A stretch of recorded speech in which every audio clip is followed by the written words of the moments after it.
afternoon. My name is Radmilo Jankovic. I'm coming from one very friendly country. I'm coming from Serbia. I'm professor and head of the Department of Anesthesia and Intensive Care in the second biggest university hospital in Serbia. My hometown is Niš. At the very beginning, I would like to thank the scientific committee for inviting me for your beautiful country, for this beautiful congress for the first time.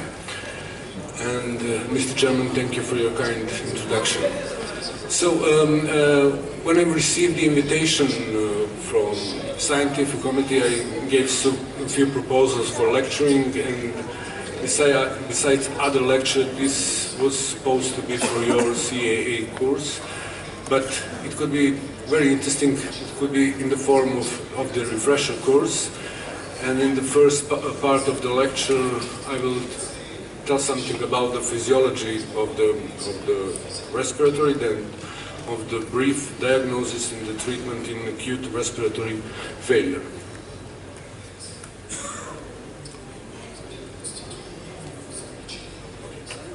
It's working.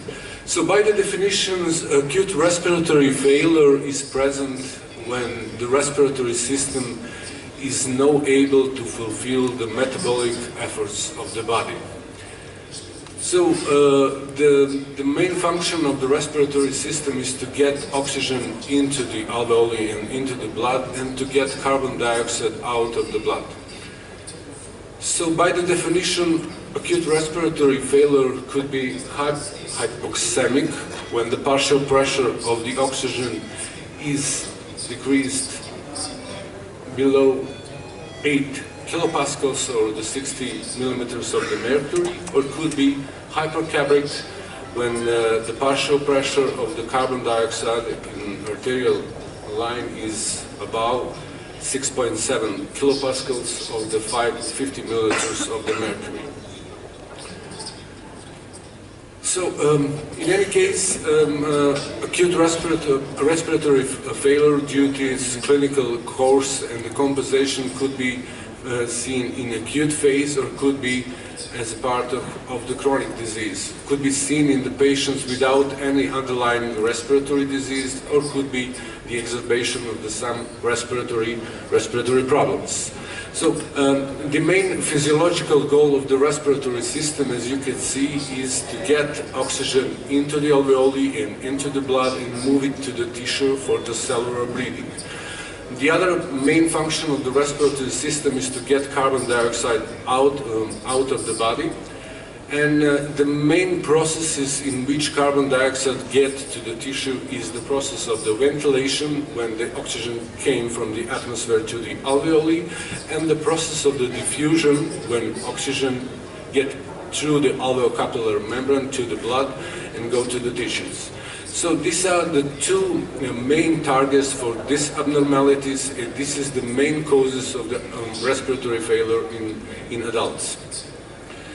So let's see first how it works with the oxygen. The main determinant of the getting oxygen into the blood is the alveolar pressure of the oxygen, then the diffusion capacity of the oxygen, the adequate process of the ventilation, adequate process of the diffusion, and, which is more important, the equalization or the matching of the process of the ventilation and the perfusion, known as ventilation-perfusion matching. The alveolar pressure is the summary of the pressures of the individual gases present in the alveoli. So it means that increase in alveolar pressure will lead to the increase of the pressure of each gas present in the alveoli. On the other hand, the increased pressure of the one gas, for example oxygen, will lead to the decreased pressure of the other gases present in the alveoli. It counts, for example, when you pre-oxygenate the patients before the inductions of the anesthesia, the partial pressure of the oxygen due to increased FeO2 is increased, and the pressure of the other gases, for example nitrogen, is falling down. Also, the increased pressure of some other gases present in the alveoli. For example, when you have hypoventilation and hypercarbia, this will lead to the decrease of the partial pressure of the oxygen in the alveoli. So, to repeat, the main determinant of the getting oxygen into the body is the alveolar pressure, the inspired fraction of the oxygen, the pressure of the carbon dioxide within the alveoli, and in the process of the ventilation. Also, getting oxygen in is mainly dependent to the ventilation perfusion matching, to the perfusion, and to the diffusion capacity of the gas. What is ventilation perfusion matching? It means that blood runs around the alveoli, it's getting oxygen into the blood cells, and on the other side of the alveoli, the saturation of the blood in the pulmonary veins is almost 100%. It means that all oxygen gets through the alveolar barrier to the capillaries. It means that ventilation perfusion ratio is nearly 1. Or 1. The other important gas is the carbon dioxide, and to getting carbon dioxide out of the blood and the alveoli is mainly dependent on the alveolar ventilation. Alveolar ventilation is the summary of the respiratory rate and the ventilation, tidal volume and the ventilation of the dead space. So it has been repeated that an anatomical dead space is a constant and physiological, but it could be dependent on the ventilation perfusion matching. So how to improve the elimination of the carbon dioxide is mainly dependent on the respiratory rate, on the tidal volume, and the ventilation perfusion matching. What about pathophysiology of acute respiratory failure? Well, the acute respiratory failure may occur in some circumstances, for example, in the presence of the low inspired pressure of the oxygen, for example, in the high altitude, then due to hypoventilations of any cause, due to ventilation perfusion mismatching, all because of the shunting, all the ventilation of the dead space, and because of the diffusion abnormality. They are all targets of the possible acute respiratory failure. This is the picture of normally ventilated and perfused alveoli. The pressure of the oxygen within the alveoli is 110 millimeters of mercury, and the pressure of the carbon dioxide is between 30 and 35 millimeters of the mercury.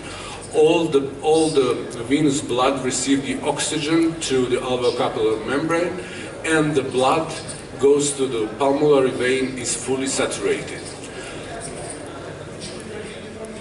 Acute respiratory failure, very rare, may occur in the presence when we have low inspiratory pressure of the oxygen, for example, on the high altitude, but it is, of course, very rare cause of the acute respiratory failure.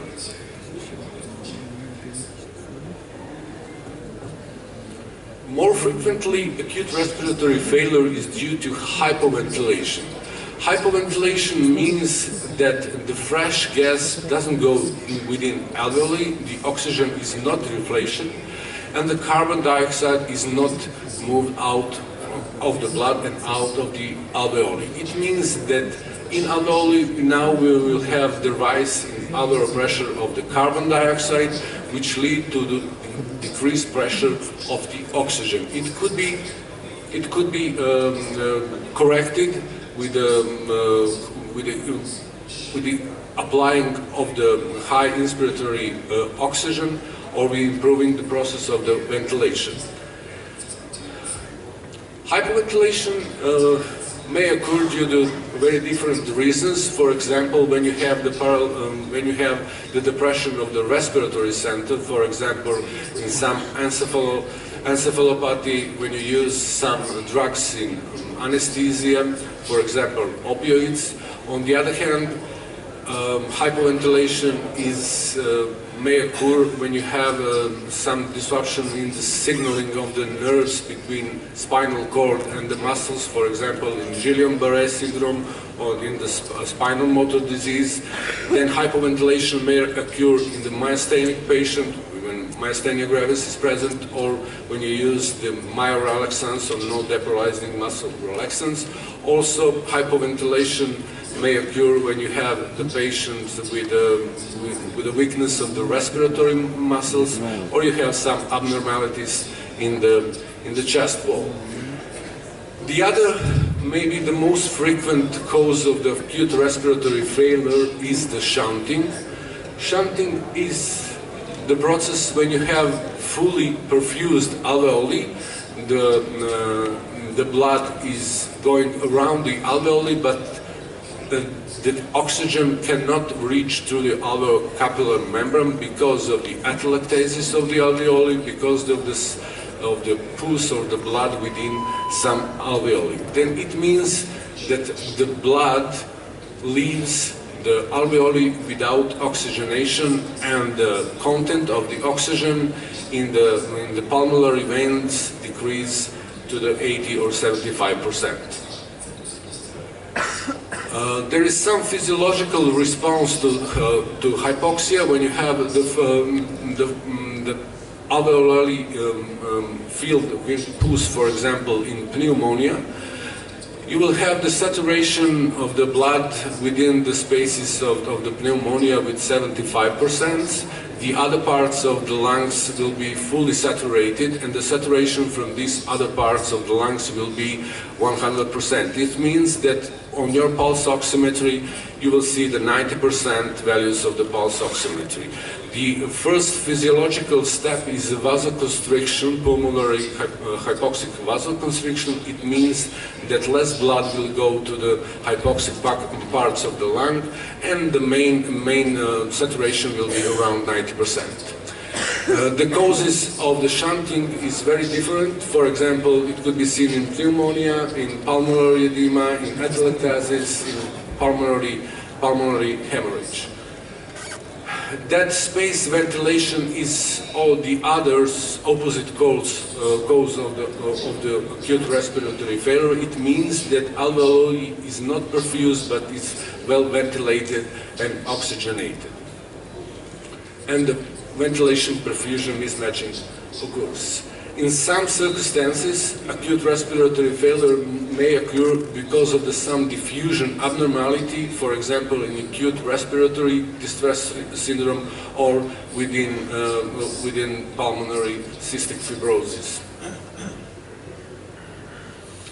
What is the basic of the respiratory monitoring with the patients with acute respiratory failure? There are a few determinants which could be used within a patient with acute respiratory failure. For example, we should look at the signs of the respiratory compensation, the signs of the sympathetic stimulation, the signs of the tissue hypoxia, and the signs of the hemoglobin desaturation.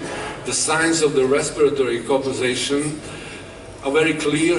It includes tachypnea when you have the patients tachypneic with breathing more than 20 breaths or less than 8 to 5 breaths. When you have the patients using accessory muscles with recessions and nasal flaring, is likely to be acute respiratory failure. The signs of the sympathetic stimulation include increased blood pressure, include high heart frequency, and the sweating. And the signs of the tissue hypoxia include altered mental state and in the late phase bradycardia and decreased heart pressure. And the sign of the hemoglobin desaturation is the central cyanosis.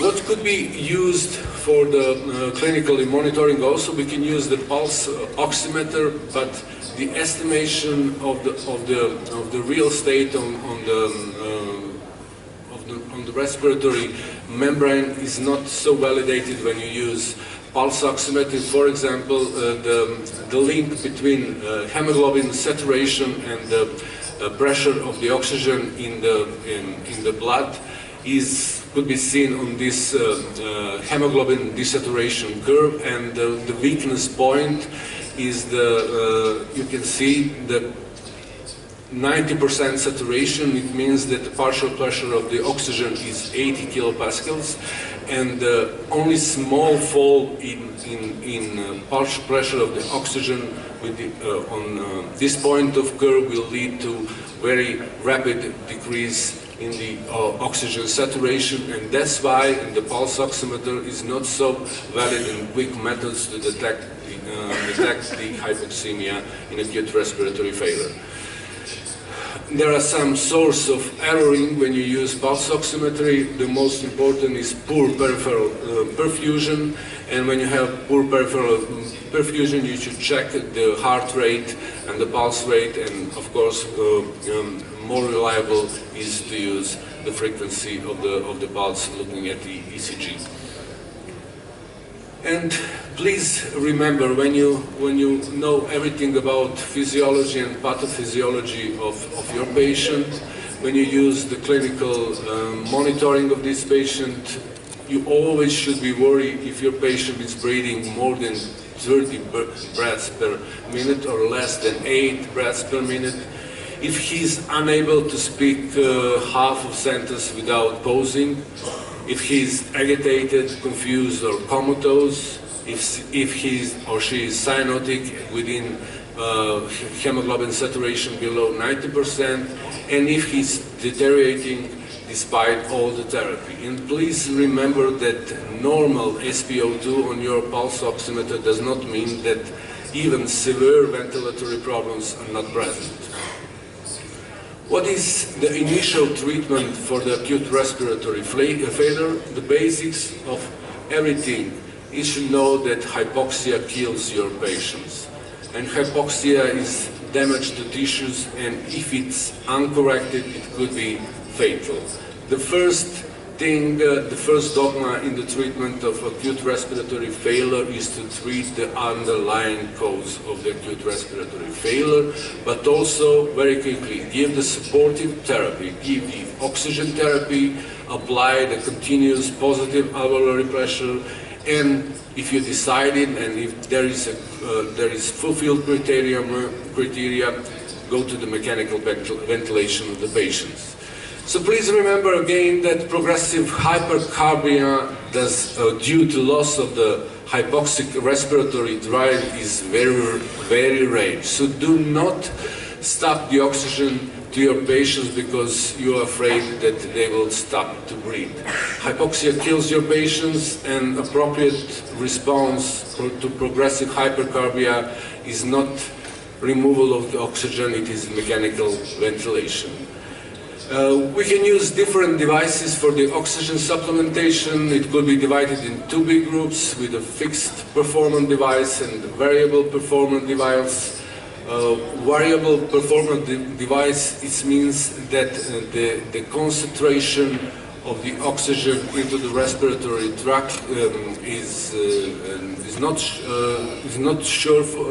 for sure, and it is dependent to the inspiratory efforts of the patients. When the peak inspiratory flow is 6 liters per minute, and if you give him the fresh oxygen of 6 liters, it could be enough for this patient. But if his inspiratory peak flow is 30 liters per minute, he will use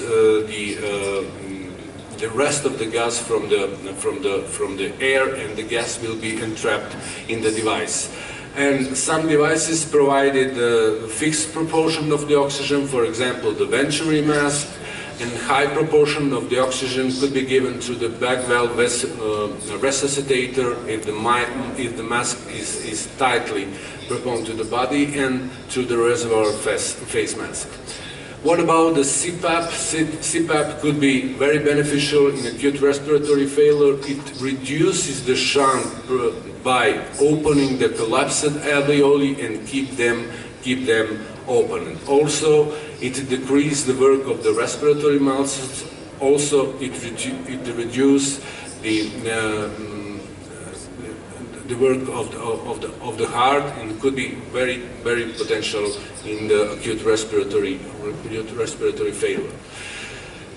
If nothing works, we should proceed to the mechanical ventilation, but before we make a decision whether we should ventilate the patient, this decision could be very complicated. It's multifactorial.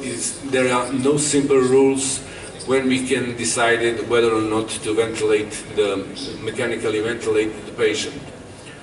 So the first step is decision is the severity of the respiratory failure. Patients with breathing more than 30 beats a minute, with sweating, when use accessory respiratory muscles, is more likely to be mechanically ventilated than the other ones.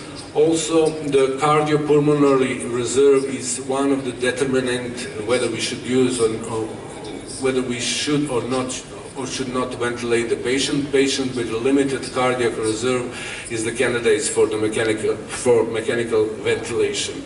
Of course, adequacy of some compensations.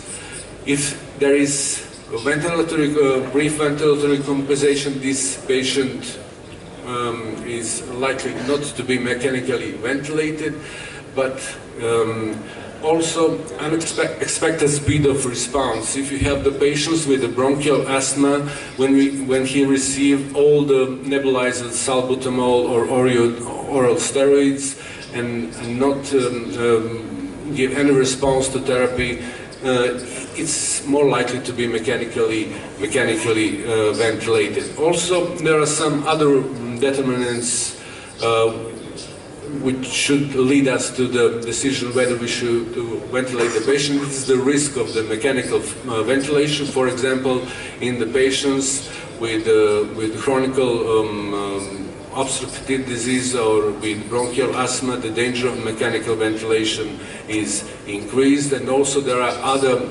other reasons for mechanical ventilation. For example, if we have the cardiopulmonary arrest, this patient should be intubated and mechanically ventilated. And these are the non-respiratory indications for intubation. So whenever you can, you should use less invasive modes of the respiratory support. For example, you should use non-invasive ventilation, whether with the helmets or the face or nasal mask. It's less harmful for the patient. Instead of any conclusions, I should give this summary that most probably the shunting is the most common cause of the acute respiratory failure, especially in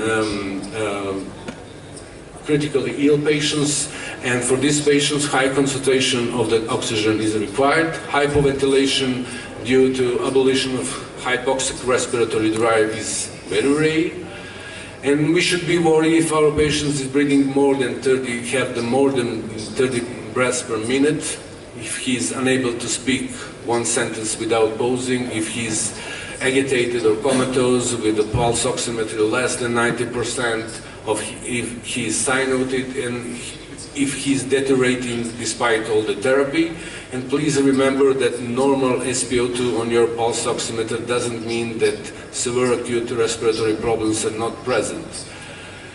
Always treat the cause, then give the suppurative therapy. Please give your patient the oxygen therapy, apply the Cpap, and if it's necessary, the mechanical ventilation. The decision to mechanically ventilate the patients depends on the severity of the respiratory problems, the existing cardiopulmonary disease, the underlying disease, the real risk of the mechanical ventilation, or is there any other reasons for intubation and mechanical ventilation. Thank you.